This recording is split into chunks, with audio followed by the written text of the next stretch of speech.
नमस्कार दोस्तों। क्या आपने कभी सोचा है कि अंतरिक्ष में महीनों तक रहना कैसा होगा? जब कोई इंसान सैकड़ों दिनों तक पृथ्वी से दूर शून्य गुरुत्वाकर्षण में रहता है, तो यह सिर्फ एक मिशन नहीं, बल्कि एक इतिहास बन जाता है। ऐसी ही एक ऐतिहासिक यात्रा की गवाह बनी भारतीय मूल की अमेरिकी अंतरिक्ष यात्री सुनीता विलियम्स, जो 286 दिनों तक अंतरिक्ष में रहने के बाद सफलतापूर्वक पृथ्वी पर लौटी हैं। उनकी यह यात्रा रोमांचक तो थी ही, लेकिन इससे भी ज्यादा चुनौतीपूर्ण रही। यह मिशन केवल 8 दिनों का होना था, लेकिन तकनीकी खराबियों के कारण यह 286 दिनों तक खिंच गया।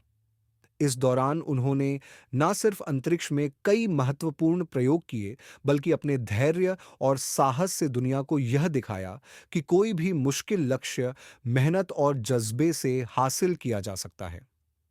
आइए जानते हैं उनके बचपन से लेकर इस ऐतिहासिक सफर तक की पूरी कहानी। सुनीता विलियम्स का जन्म 19 सितंबर 1965 को अमेरिका के ओहायो में हुआ था। उनके पिता दीपक नंदा भारतीय मूल के थे और उनकी मां स्लोवेनियाई थीं। बचपन में वे बहुत एक्टिव थीं और उन्हें खेलकूद में खास रुचि थी।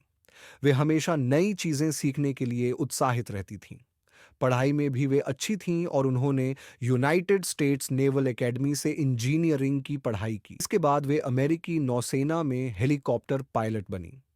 वे अपनी मेहनत और लगन की वजह से नासा तक पहुंची।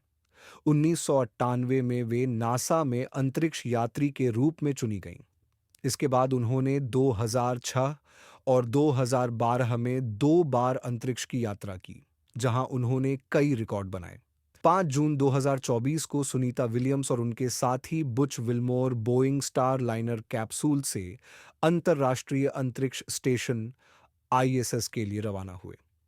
यह मिशन केवल 8 दिनों का था, लेकिन दुर्भाग्य से कैप्सूल में तकनीकी खराबियां आ गईं। कैप्सूल का थ्रस्टर सिस्टम खराब हो गया, जिससे यह वापसी के लिए सुरक्षित नहीं रहा। इसी वजह से सुनीता और उनके साथी को अंतरिक्ष में 286 दिनों तक रुकना पड़ा। इस दौरान उन्होंने आईएसएस पर कई वैज्ञानिक प्रयोग किए। उन्होंने सूक्ष्म गुरुत्वाकर्षण माइक्रोग्रेविटी में जैविक और भौतिक विज्ञान से जुड़े अध्ययन किए। इसके अलावा उन्होंने कई उपकरणों की मरम्मत भी की और स्पेस वॉक करके बाहरी संरचना की जांच की। इन 286 दिनों में उन्होंने पृथ्वी की 4,500 बार परिक्रमा की। आखिरकार नासा और स्पेसएक्स ने उनकी सुरक्षित वापसी की योजना बनाई। 19 मार्च 2025 को स्पेसएक्स के क्रू 9 मिशन की मदद से सुनीता और बुच अंतरिक्ष से लौटे। उनका कैप्सूल फ्लोरिडा के पास मैक्सिको की खाड़ी में उतरा। इसके बाद उन्हें ह्यूस्टन के जॉनसन स्पेस सेंटर ले जाया गया, ताकि वे फिर से पृथ्वी के वातावरण में ढल सकें। उनकी इस उपलब्धि पर पूरी दुनिया ने गर्व महसूस किया, खास तौर पर भारत में। प्रधानमंत्री नरेंद्र मोदी ने उन्हें बधाई दी और भारत आने का निमंत्रण दिया। 286 दिनों तक अंतरिक्ष में रहना आसान नहीं था, लेकिन सुनीता विलियम्स ने अपने धैर्य, साहस और मेहनत से यह साबित कर दिया कि कोई भी चुनौती बड़ी नहीं होती। उनकी यह यात्रा सिर्फ एक मिशन नहीं, बल्कि लाखों युवाओं के लिए प्रेरणा बन गई है।